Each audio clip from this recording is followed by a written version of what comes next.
and welcome to another episode of Creating Cultures That Outperform. Hard to believe we've made it to episode 12 on our series on innovative culture. Today, we're going to be talking about achievement driven culture. Very, very important.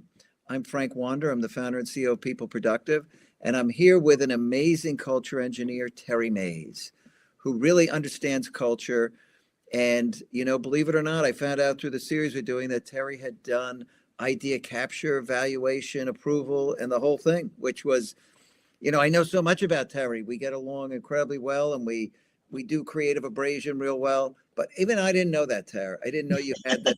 I knew you ran innovative stuff for sure, and I knew that's because you're a certified culture engineer. But I did not know you had taken it to that level, because that doesn't happen in many places.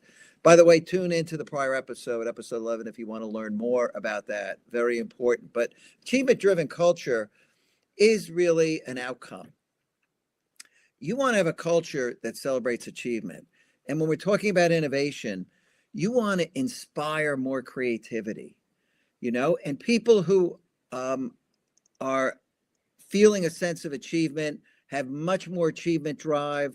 They're more innovative, and a lot of it comes down to just recognizing what they've accomplished, saying thank you, and whatever you encourage, you get more of, right? That's the way this works. So you want to build this achievement driven culture because that's one of the springboards into continuous innovation. You want a continuously innovative culture that's evolving. There's no important about it. It's super important.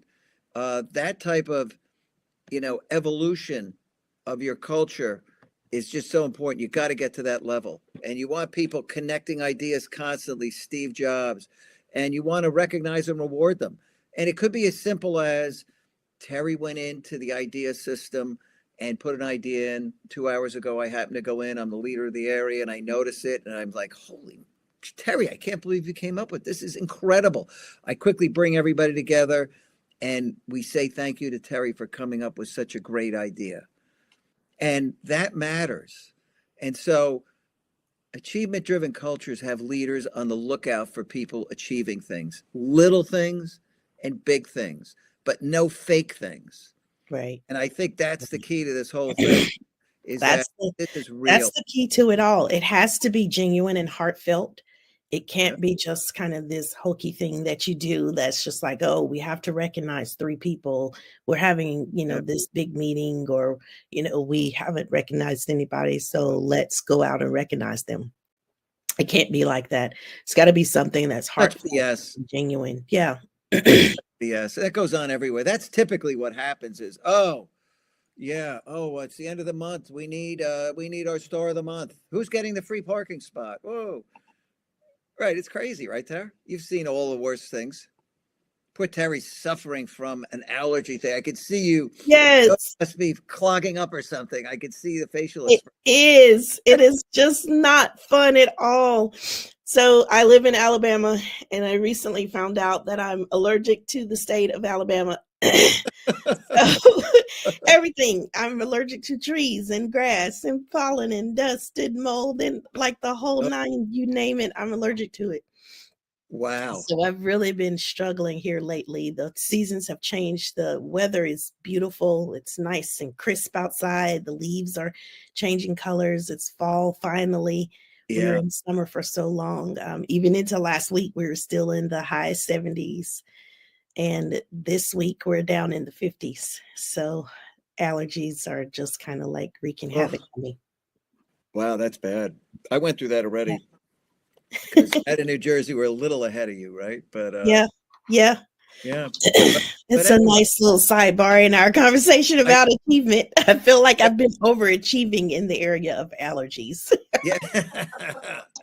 Really? Well, we're recognizing it here on the show, and thank you. There you go. There you go. You are for being here in spite of the allergies. Wow. Terry's amazing. We're going to celebrate that. But achievement-driven culture celebrates stuff. And these giant celebrations of very big things do play a role. But that's not the primary source of celebration and achievement recognition. It's the little things that are happening at the level of teams. It's a coworker coming over to thank you for something. And, Terry and I were chatting about the episode earlier, and she was saying, that's so important because now you've won a little respect and influence as a result of that. And why don't you elaborate on that, Tara? Because I think Yeah. that's really a very important point here. Well, it helps people to feel seen, right? So when you make a suggestion, you make a recommendation, and somebody takes that recommendation, they take that idea and implement it, it makes them feel seen and heard. And that's really the bottom line. People want to feel like they matter. And so when they do something great and somebody acknowledges it with a heartfelt thank you, not just, this random, oh, yeah, thank you, it's kind of fake and insincere. People can feel that when it's not a genuine, sincere thank you. But when people get that feeling that, oh, they really did appreciate that, it encourages more of that behavior. Yeah. Instead of the BS thing where they're at the meeting, they're having a town hall meeting, they go, it's towards the end of the meeting, they go, oh, and Tara, thanks for coming up with that idea. We did implement it, by the way. Thank you. Yeah. Right? Like, Or this, they say nothing, or they you say know? nothing, or They they say just nothing, blow it. and you know that it was your idea and you get no credit at all Oh, for isn't it. that the worst? These That's the crazy, worst. faceless, nameless people. Years ago at Merrill Yeah. Lynch, one of the guys on the business side, I remember talking to him and I said, how is it working over here? He goes, if you want to be a faceless, nameless person, this is a great place to work. Because the guy who ran the area used to take every idea, and if it was a really good one, he'd announce it and send it out on his letterhead saying, we're going to be pursuing this now, acting like Wow. it was known. Stealing ideas is the Yeah. worst. But It's the anyway, worst. It's a big morale booster, right? So if your leader comes to you to say, hey, that was a great idea. I heard you did this, or I heard you did that, or I saw it, or I noticed it myself. Those kinds of things just are huge morale boosters, and it costs yeah, you nothing. We did a whole series on ways that you can improve morale with little to no money. This right. is That's another one of those things. It costs absolutely nothing. You go over, you spend a little time talking to that person, you know, give them a little gift card or something to say thank you, or, give them a couple of hours off early, whatever the case might be. You can do different things that cost very little money, but the morale boost that it does to the entire organization and especially to that person, you cannot put a price tag on it. yeah. That, by the way, I'm glad you brought up that series on how to motivate people without money. That's an excellent series. And if you get to the point where you really are building this innovative culture, and you haven't started figuring out how to motivate people without money, you've got to do it. You've got to take things like this. There's a whole different set of mechanisms involving no money that create a sense of motivation. They further inspire people. And that's what achievement driven culture is. And you want to get there because the achievement driven culture actually feeds in to what we're going to be talking about in our next episode. And you want to get there. You want to have a culture where, you know, people are continuously coming up with ideas and achieving things, and it's being recognized in a sincere way, and it's being recognized for the scope of the level of achievement that that person accomplished. This stuff really, really matters. And that ultimately leads you to what we're going to talk about in the next episode, which is organizational state of flow. And that's the endpoint of an innovative culture where you're continuously innovative. That's how you get there, that you're just firing on all cylinders. We'll talk about that next week and how important that is. But this step right here, this achievement driven culture, is a doorway you've got to get through to get to that next level. Because these are levels, and you're basically climbing through these different levels and building on top of the prior successes and using all these human factors of innovation to build an innovative culture in a deliberate, intentional way because you understand how this works. Like anything else, you're constructing something, you got to know what the end state looks like and how do you build out that structure. And so this is constructing and building a culture from the ground up with a target on what you want it to be. Because if you lay these different levels down, you're going to get there. Achievement driven culture, you can't do enough to say thank you to people who made a real contribution. And as a leader, that's what you should be spending time on, things that inspire and motivate people. Your job is to create the most passionate people around, to remove the roadblocks, to build the relationships necessary for the creative abrasion to take place. All of this stuff is what you do.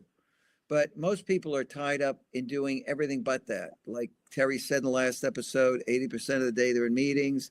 The Yep. rest of the time they're on email, trying to pick up, or they've got some text messages or Slack messages they got to get to. Yeah. And they're getting back to people. And then there's a set of deliverables they've got that are more long-term, and they're putting some time into that. And occasionally they pop their head out and look around and go, hey, by the way, I meant to say thanks for blah, blah, blah, blah, blah. Not really, not a primary thought. It's an afterthought. And that's why it doesn't work. It's not very meaningful. Yeah. That's why it feels fake, because it's just Yeah. an afterthought. It's not really baked into the culture of the organization to recognize and catch people doing good things and then celebrate that. You've got to really bake that into the culture of the organization. Yeah. And like Terry was saying earlier, as people get recognized for stuff, they earn respect. They have a little more influence. They're more willing to speak up. People want to connect to them because they have a little more influence. So they start to build more social capital in the organization. And, the more individuals who are contributing, the better. And Terry, talk about the people who decide to get out of the place.